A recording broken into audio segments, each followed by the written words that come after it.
ગુજરાત સરકારે petrol diesel માટે નવા નિયમો બહાર પાડ્યા છે. ચાલો એને સમજીએ. હમણાં જ પેટ્રોલ પંપ પર લાંબી લાઈનોએ રાજ્યમાં ઇંધણ સંકટનો ડર ફેલાવી દીધો હતો. પેટ્રોલ ખૂટી જશે એવા ડરથી લોકોએ એકદમથી ખરીદી શરૂ કરી, જેનાથી અફરાતફરી મચી ગઈ. આની પાછળ ઘણા કારણો હતા: આંતરરાષ્ટ્રીય તણાવ, સ્થાનિક મુદ્દાઓ અને સોશિયલ મીડિયાની અફવાઓ. જોકે સત્તાધીશોએ તરત જ સ્પષ્ટતા કરી કે ચિંતાની કોઈ વાત નથી, ઇંધણનો પૂરતો સ્ટોક છે. અધિકારીઓએ લોકોને શાંતિ જાળવવા અને ખોટી અફવાઓ પર ધ્યાન ન આપવા અપીલ કરી હતી. સંગ્રહખોરી રોકવા માટે પહેલો નિર્ણય લેવાયો: કેન કે બોટલમાં પેટ્રોલ ડીઝલના વેચાણ પર પ્રતિબંધ. હવે સરકારે એક નવો, સુધારેલો પરિપત્ર બહાર પાડ્યો છે, જેમાં જરૂરિયાત મુજબ છૂટછાટ અપાય છે. તો નવા નિયમો શું છે?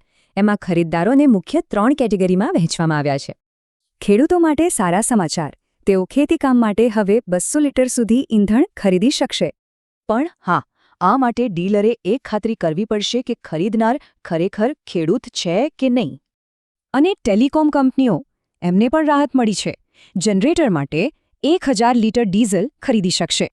આટલી મોટી ખરીદી માટે કંપનીઓએ માન્ય પરચેસ ઓર્ડર એટલે કે ખરીદીનો પુરાવો બતાવવો પડશે. બાકી સામાન્ય લોકો માટે નિયમ એ જ છે: પેટ્રોલ કે ડીઝલ માત્ર ગાડીની ટાંકીમાં જ ભરાવો. પણ આ બધા નિયમોની જરૂર કેમ પડી? સીધો જવાબ છે: સંગ્રહખોરી અને કાળાબજારી રોકવા.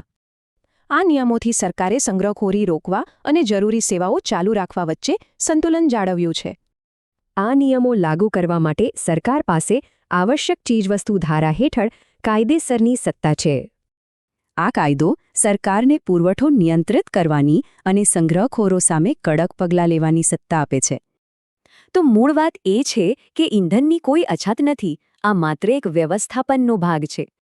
આ ઘટના એક મોટો સવાલ ઊભો કરે છે: કટોકટીમાં લોકોની જરૂરિયાત અને સરકારી નિયંત્રણ વચ્ચે સંતુલન કેવી રીતે જાળવવું?